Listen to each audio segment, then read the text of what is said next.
माझं नाव रोहन जोशी, क्रीडा पत्रकार, न्यूज 18 लोकमत। हा जो सगळा प्रकार आहे की 7 क्रीडा प्रकारांना शिवछत्रपती पुरस्कारातून वगळण्यात आलं आहे। खरं तर सरकारने याचं संबंधित संघटनेचे पदाधिकारी, खेळाडूंशी, माजी खेळाडूंशी विचारविनिमय करून त्याच्यावर निर्णय घेणं आणि पुन्हा याच्यावरती थोडं विचार करणं गरजेचं आहे।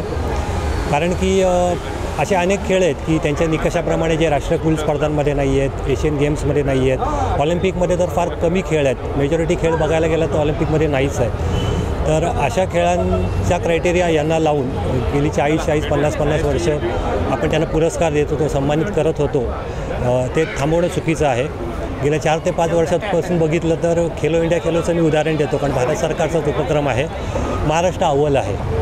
मात्र केंद्र बजेट करतं स्पोर्ट्ससाठी, महाराष्ट्र सरकारकडून फार तसं काही केलं जात नाही, उलटा आहे ते कमी करायचा ते प्रयत्न करतायत का अशी शंका येते। त्यामुळे एक छत्रपती पुरस्कार विजेता एका वर्षात जेव्हा तयार होतो तेव्हा त्याच्यापाठी त्याच्या स्पोर्ट्सची, त्याच्या खेळाची इंडस्ट्री उभी राहते, अनेकांना प्रेरणा मिळते।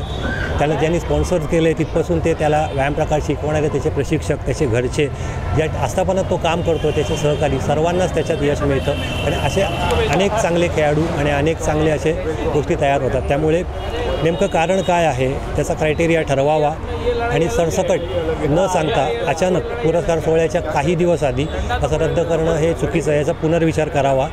सुदैवाने क्रीडा खात्यामध्ये चांगले अधिकारी आहेत, महाराष्ट्रातले अधिकारी आहेत, इतर राज्यांच्या तुलनेत विचार करणारे आहेत, लेखन वाचन करणारे आहेत। क्रीडामंत्री असतील, मुख्यमंत्री, उपमुख्यमंत्री यांनी याच्यात लक्ष घालावं आणि खेळाडूंना कसा न्याय देता येईल त्याचा प्रयत्न करावा।